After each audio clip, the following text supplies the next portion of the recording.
The Abattoir of Zur is going to be the hardest content that has ever existed in Diablo 4. Everything that you think you understand about the meta is going to change because most of the builds that can stomp Nightmare 100 won't stand a chance in the Abattoir. The meta is going to shift into slow-moving, hyper-tanky, and crazy high-damage builds. They're going to focus primarily on survivability instead of mobility. And this is where our new build is coming in, which is the new Infinimist build. We're going to be using the new Sacrilege Ring, but we're also making a number of adjustments that are going to make the build crush hard content. When you do Nightmare 100s with this build right now, they're going to feel like an absolute joke, and you literally can't die, and everything is dying instantly, but the build is pretty slow. And that's because this build is designed for content that doesn't exist yet. Now, the Abattoir of Zur is timed content, and what is Infinimist going to bring to the table that other builds can't? Well, for one, it's absurd AoE damage. I mean, this build is going to be the highest AoE damage in the game. The consistency, it doesn't cost resources, it's going to do more damage for each mob that you pull, the AoE is going to be absolutely crazy. On top of that, this build is going to be absolutely spamming Corpse Tendrils, which is the single best grouping tool in the entire game. So whether you're playing group play or solo play, I think that Necromancer is going to be required. On top of its incredible grouping and AoE damage, it's also bringing, obviously, the namesake of the build, which is the permanent immunity. Its ability to sit infinitely in Blood Mist, and in large packs, you're going to be completely immune to damage the whole time you're clearing that. Finally, this build is also bringing some of the most damage reduction of any class in the game. You're able to substantially reduce the damage of mobs, which increases the tankiness of both you and your entire party. All of that leads me to the conclusion that Necromancer is going to be absolutely required in group play and is going to be the best class for solo play. I mean, I just don't know how you compete with permanent invincibility. That's a pretty strong effect. That being said, Infinimist has one clear weakness that has always been brought up, which is its slow boss kill speed. But I've got some new tech for you and some new ideas that are going to showcase just how good this build actually is at killing bosses. But first, before we can get into that, first we have a word from today's sponsor. Today's video is sponsored by Jawa, and if you're in the market for a new computer or want to upgrade your current one, definitely check them out. Jawa has individually curated a group of verified sellers that are delivering amazing value for completed builds at some of the best prices on the internet. They also directly collaborate with tech experts and creators to connect with your interest and to continue improving their platform. And if you want to sell your computer parts, Jawa has you covered. They will also purchase your GPUs directly from you in the easiest possible way. Instead of going through all the steps required to normally sell, where you're going to have to take a photo, write a description, build a post, compete with other sellers, etc., you instead can just sell your GPU directly to Jawa. And if you're wanting to buy a new GPU, they can buy your old one to offset the cost of the new one, so you're able to easily trade your GPU up for a new upgrade. If you're interested in this kind of stuff, you should definitely sign up for their weekly newsletter, which is called Zach's Friday Feature, and that's going to review the best builds they have that week, so you can get informed on what the best things to buy are, the best builds, the best GPUs, all of that stuff. Now is the best time to go check out Jawa because they just released their Ultimate TechTuber gift guide, which was created by TechTubers, and they're doing an $1,800 PC giveaway. Please go check them out in the description below. Thank you very much to them for sponsoring today's video, and let's get back into Infinimist. So in order to talk about what makes this version so much better at killing bosses than previous iterations, we first got to talk about the Sacrilege Soul. So this is the new ring that was added in the most recent patch, and with a max roll, it's going to recast your Corpse Explosion every 1 second automatically, and it's also going to cast Corpse Tendrils, which is really useful. Now this does two things against bosses. One, it's going to cast extra Corpse Tendrils, although this isn't very common because it's constantly casting the Corpse Explosions, but it'll sometimes be able to cast Corpse Tendrils, which will cause it to stagger the boss much faster. And we do a lot more damage when the boss is staggered. We have a lot of multipliers against crowd-controlled enemies in our skill tree, in our Paragon board, and this is very important. And on top of that, it's also going to auto-cast the Corpse Explosions. So what that means is we don't have to spend an attack ever casting Corpse Explosion, we can just constantly cast Reap. And this will allow us to constantly generate corpses, and then it'll automatically blow them up. Now, we are also running the Black River. And the Black River, I'm sure you guys are familiar with this, it's just going to give us loads of damage, ranks of Hued Flesh, ranks of Fueled by Death. This item is absolutely amazing. But in order to get value out of this item, you really need it to be hitting 2 corpses. So, with the Sacrilege, if you have a max rolled one and it's casting Corpse Explosion every 1 second, this will start to get to the point where it's actually casting Corpse Explosion too often, and in single target you're going to see a damage decrease because it won't always be hitting 2 corpses. But I found that by spamming Reap, And, you know, just from my lucky hit from Hued Flesh spawning corpses, I almost always have 2 corpses for the Sacrilege proc. And so because of this, it's constantly exploding with 2 corpses at a time, meaning that the Black River bonus damage is being applied. For single target, we're also going to be running Howl from Below. So Howl from Below is generically good as well, because it has just, you know, a 40% damage multiplier for your corpse explosion, unconditional, which is amazing. And the effect that causes your corpses to run is actually really useful in a lot of situations. You know, you have bosses that teleport, you have mobs that die, you know, far away from a pack, and so this ends up being a lot more than just 40%. This ends up being quite a decent damage increase. But the big reason why we're running it is because of the lucky hit chance, which is obviously amazing, but then also, very importantly, is the chance to stun and chance to fear. This is actually going to significantly increase our stagger speed on bosses, allowing us to do a lot more damage more quickly. A lot of what makes this build kill bosses is the stagger, because we have so many multipliers when they're staggered. And so it's really important that we stagger bosses as fast as possible, and these lucky hit procs on the gloves are going to enable us to stagger the boss even quicker. I think my record kill right now for a Nightmare 100 boss is 22 seconds, and it's because I just got enough procs and the boss staggered really fast. And so this is how we're going to get through the boss fights, is we're going to start to just stagger them. And the goal is to have enough damage to kill bosses in just 2 staggers. That's going to be the goal in the 25. We'll see if that's possible. And we're getting a lot of damage for the stagger, so it's really important. On top of that, we're also going to be running the Harlequin. So the Harlequin can potentially be swapped out. We'll talk about that in a second. But first, the Harlequin is like Aspect of Might and a massive damage multiplier, and it buffs your Decrepify, and it gives you ranks of Corpse Titles for the cooldown, and ranks of Blood Mist for the uptime. So Harlequin is absolutely crazy, but you'll see, like, you know, this has resource generation on it, which sucks. It has all stat on it, which is not good for a helmet, but it does have a higher max health roll than other helmets, but it doesn't have armor on it, which is a really big deal.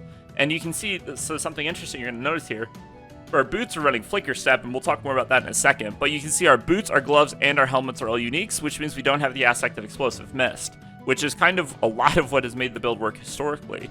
That being said, because of the Sacrilege, the extra Corpse Explosion procs from Blood Mist aren't really that important, and on top of that, the extra uptime on Blood Mist is generally not as important, especially when we're talking about large target situations. Like, if you're fighting 10 enemies, whether or not you have Explosive Mist or not, the cooldown on Blood Mist is going to be ridiculously low if they're tanky enough to survive. And so it won't give us as much uptime as you would think, because, you know, and we're also just getting so many ranks of Blood Mist from so many sources, and so it's not as valuable as it used to be. But there's a chance that you might replace Harlequin with Explosive Mist to get armor on the helmet plus the better uptime of Blood Mist. But I think in general, Harlequin is going to be by far your best. And in this build, by the way, we're not pulling any punches. This is like balls to the wall. You need Uber Unique. You need a max roll Black River. Like, this is like the Penta ultimate build, right? So I'm not going to pull punches and, you know, give you a bunch of replacement gear that's not going to be as good. We're talking about the best version of Infinimist right now. On our chest piece, we're going to be running the Aspect of Shielding Storm. And then on our pants, we're going to be running the Disobedience. The reason it's set up like this currently, and why it's important to have Disobedience in your pants and Shielding Storm in your chest, is because currently against boss fights, we can equip Tybalt's Will. Now, I don't know if you're going to be able to swap gear in the Arbiter, or however you say it. If you can, this is still going to be a thing. Because bosses just don't do as much damage as trash. They don't do as much physical damage. So, and they just don't do as much damage overall. And so the Disobedience with the extra defensive rolls on legs is much less important against bosses. So if you're still able to swap, you're going to do this. But I think if you're not able to swap, you're definitely just going to be running Disobedience on your pants. Now, another interesting thing about the pants is whether or not to run ranks of Corpse Explosion. Now, it's hard to say for sure whether or not we're going to end up doing this. My pants aren't quite this. I would replace the damage reduction while injured with % armor. Because the armor cap, right, is going to be much, much higher in these mobs, because the mobs are going to be like level 180. So you're going to need a lot more armor than you do now. But there's a question here in my mind still of whether or not we're going to want ranks of Corpse Explosion on our pants. Because this is going to be like, you know, 10-15% damage, something like that. But we're losing out on a defensive roll. It could end up being a decent amount of survivability. So whether or not this ranks of Corpse Explosion roll switches to a defensive roll, I don't know yet. But it's definitely something to keep in mind. I would suggest that, you know, if you're hardcore prepping, to get a pair of pants with both setups so that you can swap between them and figure out which one's going to be best for you.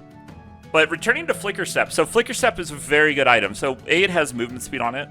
which, even though movement speed isn't as important when pushing, it's still really useful. You can move out of mechanics. You're going to be able to pull more mobs, you know, because you can move around the dungeon faster. You're going to save time just by moving faster. So they're decent in that way. All stat is okay. Ultimate skill damage is totally useless, unfortunately. But damage reduction from close is an amazing stat. You normally can't get this on boots, and it's a good roll, too. 20% is a very good roll. So these boots end up being very solid just from the rolls. But the ability to evade through enemies and reduce your ult cooldown is also amazing. This is actually going to allow us to get 100% uptime on Bone Storm, even in single target. So I would say that like Flicker Step is needed when pushing. On our necklace, we're going to be running Blighted. And Blighted is, of course, is just going to give us this massive 180% damage multiplier. And then we definitely want cooldown reduction and Ranks of Corpse skills and Ranks of Terror on the necklace. I don't think you want Ranks of Macabre, though, because you have so many Ranks of Blood Mist, you're getting a lot of diminishing returns. So instead of Ranks of Macabre, I would definitely get another defensive stat. But overall, definitely want the Shadow Blight on your necklace. And then Sacrilege, like I said. And Blood-Soaked Circle. So the reason why this effect is really important, and you can see my ring here has crit, that should definitely be max health, but the reason why Blood-Soaked Circle is so important is because it procs the crap out of Lucky Hit. That's pretty much all it comes down to. And the Lucky Hit is going to spawn huge fleshes, you know, so it's going to spawn corpses, but it's also going to proc your Decrepit Aura, and it's going to substantially increase your Lucky Hit proc rate. I don't know why this procs Lucky Hit so much, but it does. So it's very important that you have this aspect, even though it doesn't seem that good at first. We're also going to be running the Ultimate Shadow. We're running this for two reasons. One, it's going to give us a lot of defense, but two, it's going to cause our Blighted aspect to get procced a lot more often. So that's why we're running this. And on this offhand, that Essence cost reduction should be cooldown reduction, but the Lucky Hit is both required. Getting into our sacrifices, we're going to be sacrificing Reapers for 15% damage, Skeletal Mages for an additional 15% damage, specifically the Cold Mages, and then the Golem Blood for 10% life. None of the Golem sacrifices are that good, but the 10% life is going to be our best. So, with that being said, let's get into the skill tree. We're going to be running Reap all the way to Acolyte's Reap. So I tested this with Decompose because, so the thing is, on a boss fight, right? The Decompose, you don't actually need these extra ranks. This 10% multiplier is kind of nice. But what I was testing out was just doing this on boss fights and just dragging Decompose in, because you should be able to do this. And it's the Harlequin that's giving me the ranks. So I'm able to put a level 1 Decompose on my bar. But the problem is that there's a bug right now where I think, technically, by the way, Decompose should be better than Reap because it makes a corpse every 1.5 seconds. But there's a bug right now where after you Metamorphosis dash, you can't cast Decompose for several seconds. I don't know what it is, and there seems to be some like animation canceling you can do to make it work. But this bug is like so annoying and so present that even though technically Reap is supposed to spawn less corpses per second, it actually ends up spawning more. So we're still running Reap. For our core skills, we're going to be putting 3 points into Hued Flesh. And then over here, we're putting 5 points into Corpse Explosion. You can see my Corpse Explosion right now is 21. The cap is actually 23. I'm missing a rank on my pants, and I'm missing a rank on my ring. So the real cap is actually 23. I'm at 21 right now, which is absolutely ridiculous, by the way. I don't think there's any skill in the game you can get even close to that high. And we're going to take Blighted to turn it into a Darkness skill. We're going to be taking Blood Mist with Ghastly Blood Mist, of course, for the corpse generation. And for points of Blood Mist, we're going to be putting in 4 because it's just the way that the skill tree works out.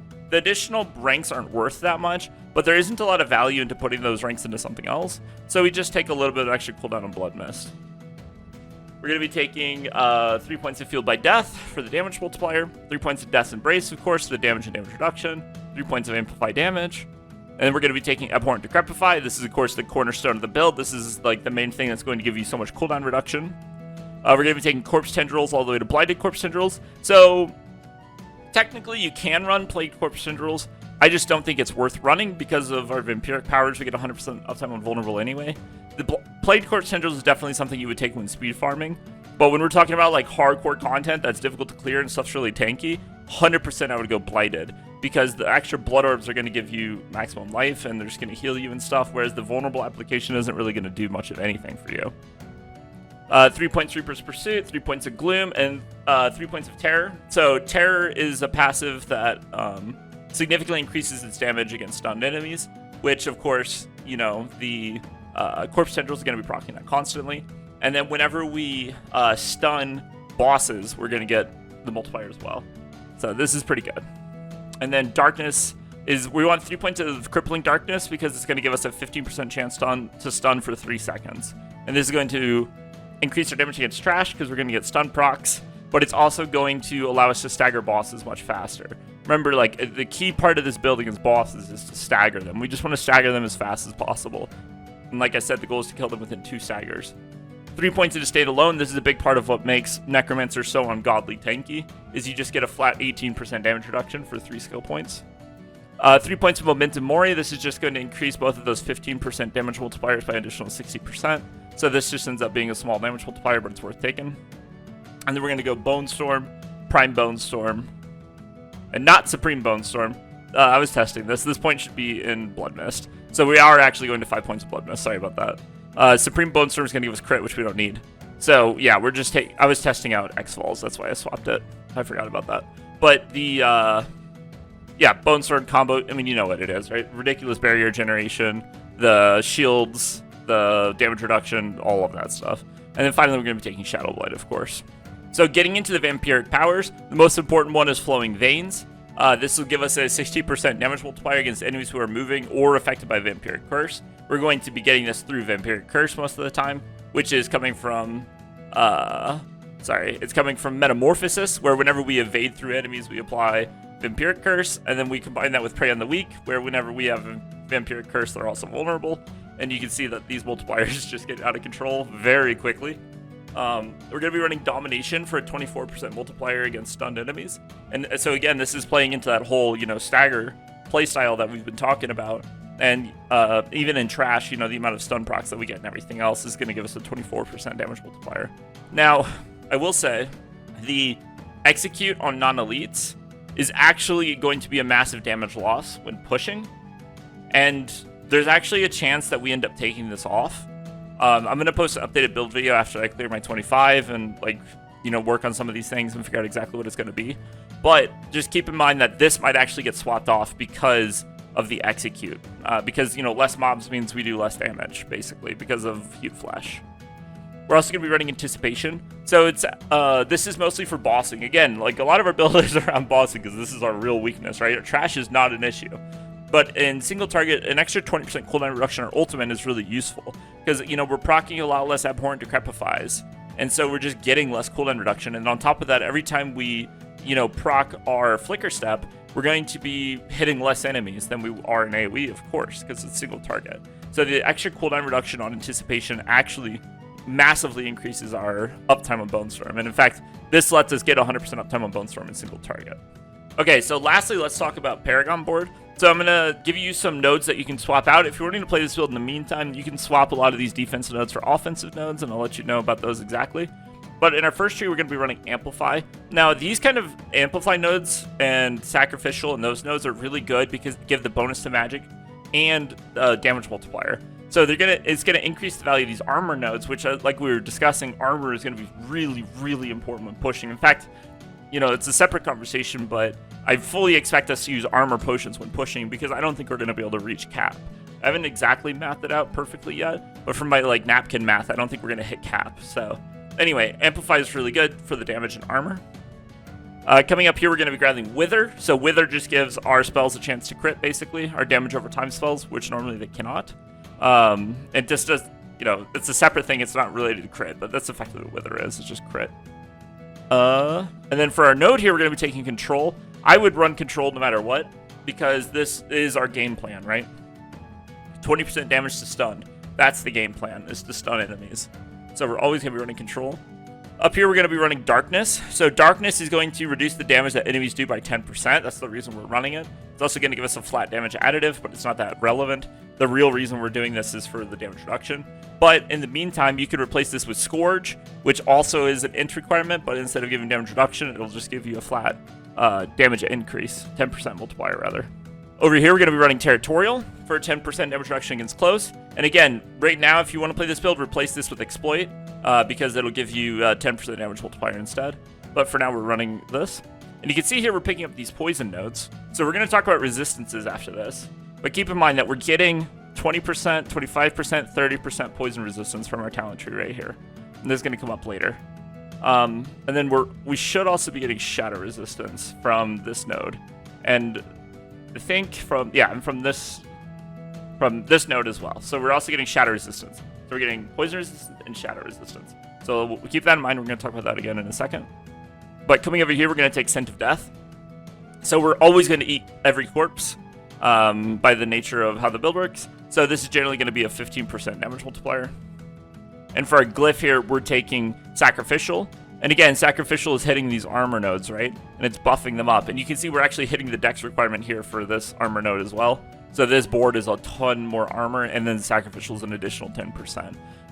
There's going to be some fine-tuning, right, when we get into them, because we're going to have to balance our damage with our survivability because these keys are timed. But right now, I'm trying to run, like, as much damage and as much survivability as we can, right? But there's a chance that maybe Sacrificial has to become a pure defense node. You know, we'll see. Like I said, I'll keep you guys updated. But we're also running Exhumation. So this node is really important because this is how we generate our Fortify. So whenever Corpse Explosion procs, it's going to eat all of the corpses around you because of Black River. And all of those corpses are going to give you Fortify. And obviously 4% damage reduction is nice as well, but the main reason why we're running this is for the Fortify generation.